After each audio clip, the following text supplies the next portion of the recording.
বন্যা দুর্গত মানুষের সাহায্যে বাংলাদেশ জাতীয়তাবাদী দলের কেন্দ্রীয় ত্রাণ তহবিলে ঝিনাইদহ জেলা বিএনপির পক্ষ থেকে ত্রাণ সামগ্রী পৌঁছে দেওয়া হয়। সুলতান এনামের ভিডিও চিত্রে দেখুন বিস্তারিত। এ সময়ে উপস্থিত ছিলেন ঝিনাইদহ জেলা বিএনপির সভাপতি অ্যাডভোকেট এম মজিদ, বিএনপির স্থায়ী কমিটির অন্যতম সদস্য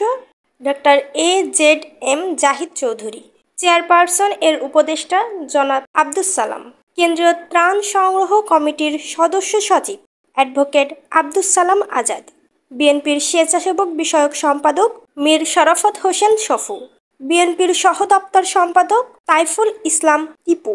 বিএনপির খুলনা বিভাগীয় সহ সাংগঠনিক সম্পাদক বাবু জয়ন্ত কুমার কুণ্ডু, বিএনপির সহ তথ্য ও গবেষণা বিষয়ক সম্পাদক জনাব মোহাম্মদ আমিরুজ্জামান খান শিমুল, বিএনপির শিল্প ও বাণিজ্য বিষয়ক সম্পাদক জনাব মোহাম্মদ সবুর খান, জেলা ছাত্রদলের সভাপতি জনাব SM শমিনুজ্জামান শমিন সহ অঙ্গ সহযোগী সংগঠনের সিনিয়র নেতৃবৃন্দ।